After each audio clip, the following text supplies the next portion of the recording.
What's up guys, Houndish here, and today we're going to talk about Destiny 2 in 2023 and a bunch of the big changes coming to the game across all types of content and systems. And so if you're wondering what to look forward to, we can at least cover some of the biggest stuff in the video. And of course we'll talk about the big content drops in Lightfall, but also important system changes through various seasons this year, as well as endgame content, changes to weapons, loadouts and LFG, plus adjustments to Crucible content, new maps and more. So there's a lot to cover and recap on in this video, and as always I hope you guys enjoy it. Plus be sure to get subscribed for more Destiny content in the coming months, but now let's get into it. And starting out with some of the Lightfall content, of course we're going to get a new destination, and this is New Amuna, this almost cyberpunk style city on Neptune. And it looks like there'll be a pretty interesting mix of environments on the destination. Plus the new grapple feature, which we'll talk a little bit more about in Strand, is set to be a pretty important way to move around the destination. Of course, Throne World was one of the big draws for Witch Queen. The crafting system is also there, plus a bunch of secrets, so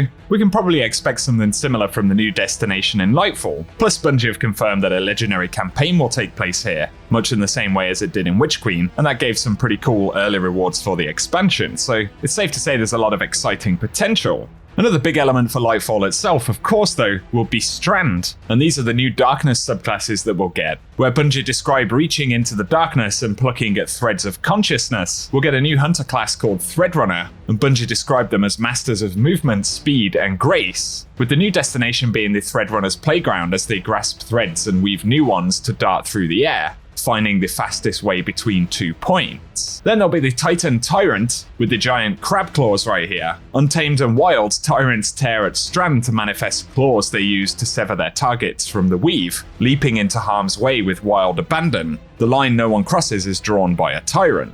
Then there is the Warlock Architect, and they effortlessly manipulate and weave using only their mind. From the backline, these telekinetic sorcerers can even twist Strand into sentient creatures to do their bidding.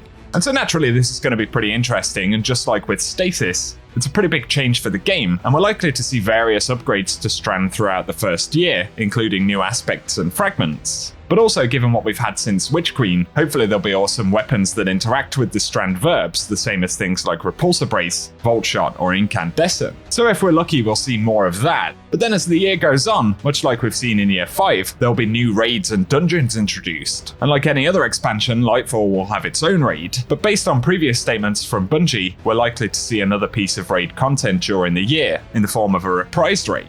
But additionally, Lightfall gets a dungeon key, and 2 pinnacle challenges await Lightfall and annual pass owners, where we can unlock the Season 21 and 23 dungeons, each with their own exotic weapons and a collection of rewards. At least there will be plenty of new endgame activities introduced throughout 2023. So give us your thoughts about those, but here let's speak about weapon changes and additions. And initially, Bungie are going to be adjusting the crafting systems in the game. And while they haven't announced all of the changes yet, they have said that they have goals to reduce deep sight weapon hoarding so that players don't feel it's necessary to hold on to red border weapons, but also to reduce bad luck in weapon recipe unlocking, to optimize against loadout stress, and to improve the value of weapon rewards from master raid content. So we can expect to hear about more changes, but Bungie did say, as a heads up, starting in Lightfall, weapons that cannot be crafted will no longer drop with deep sight, and that will help to achieve the goal of reducing deep sight weapon hoarding and alleviate stress on vaults. So if you do have any weapons which aren't craftable but can drop as red borders, be sure to extract their resonant elements before February 28th. But separately, as we go into 2023, Bungie have confirmed that they will introduce more craftable exotics, and they also said on the Destiny Community podcast that Hawkmoon and Deadman's Tale will be craftable exotics in the future, although they didn't specify a timeline. It is possible that could be in the next year. And Chris Proctor from Bungie also teased that specific exotics will be getting a 3.0 verb rework in Lightfall, so that list will include the Queenbreaker, Ruinous Effigy, Leviathan's Breath, 1000 Voices, Sunshot, Polaris Lance, Two-Tailed Fox, and Prometheus Lens. So we're going to be hearing about more exotic updates very soon. And in addition, Bungie have said that in the next few seasons they plan to introduce a couple of new Foundry traits. Plus they also plan to continue reintroducing weapons from older raids, as well as updating Origin traits and perk pools. Plus they say that in the Lightfall raid, we're going to be able to acquire adept weapons, but that drop with enhanced perks. They add as well that they won't be craftable like normal versions, but will randomly get that extra value of having the enhanced perks. And that's just a preview of some of the changes that we're going to see starting in Lightfall, and especially before a big expansion like this, we're very likely to get quite a big breakdown of the adjustments they plan soon. Up next though, the year of Lightfall is going to introduce some pretty big system changes and additions. The first big one will be loadouts. And so in one of the upcoming seasons, Bungie are going to introduce a loadout system to the game. We can see one right here on this Titan, where there appears to be 5 different slots for loadouts. This one is simply called Solar, but you can see that it's got stored specific weapons, as well as armor, and there are also mod slots displayed on those pieces of gear. So we can see the main trait combos for the weapons, as well as the individual mods slotted on pieces of armor. And in addition to that, they'll be adding a mod manager to the game, so instead of inspecting each individual piece of gear, kind of like the appearance customization screen, we'll be able to go in and apply mods to specific pieces of gear while viewing the entire armor loadout. So that's going to be absolutely huge when we do get to do it, and I'm sure tools like Destiny Item Manager will integrate that as well. But additionally, we are going to see an LFG experience inside of Destiny 2. And so Bungie are finally going to put LFG in the game itself. We can see on this mock-up right here, there are the different types of content on the left-hand side. This is showing the raids. Then we've got individual LFG posts, and we can see the number of players that are on the team already, whether there are open slots. And there are extra filters right there as well, things like accessibility friendly, new Guardians welcome, and first run. So looks like this is going to be a pretty good system for the game. And Bungie have also outlined that to assist with other social systems in Destiny 2, they'll be introducing something called Guardian Ranks, which is almost a mix between a Season Pass rank and a way of identifying the kind of player that you are. But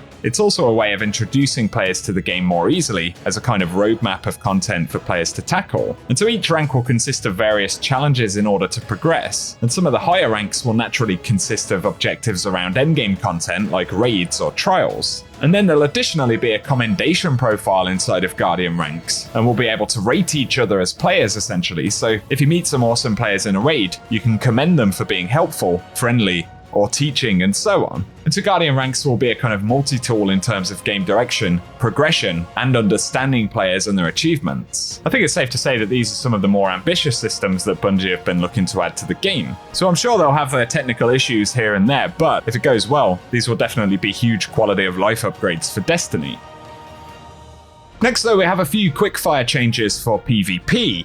These aren't super detailed, but initially they say for the coming year, we're going to be bringing back 2 more maps from earlier in Destiny 2, and they've started production on a brand new map which is expected to release in the year of Lightfall. So a new and some updated PvP maps are on the cards. They've also said, on the subject of the competitive division, that in the seasons post-Lightfall, they're expecting to have further cosmetic rewards available, but we should expect more discussion after Lightfall launches. And on top of that, they're looking at ways for players to earn older Crucible armor sets through focusing in Season 20. So if you've been looking for the return of the Exile armor set, or eyeballing some older Iron Banner pieces, they're looking forward to having those available once again soon.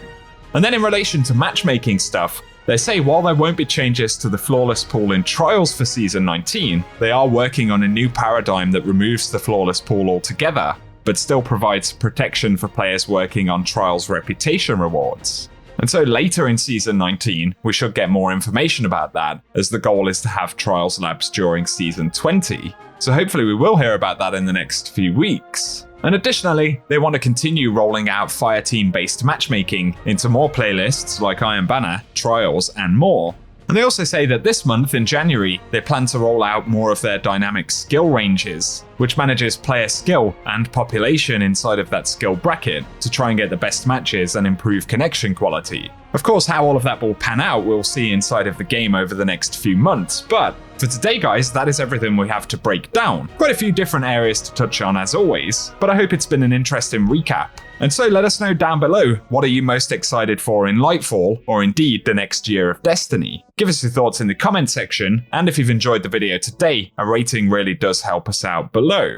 Plus, if you want to see more Destiny stuff, be sure to get subscribed and turn on notifications on the channel by hitting the bell icon so that you don't miss out on any content. But otherwise, for now, I appreciate you tuning in, and I hope you have an awesome day.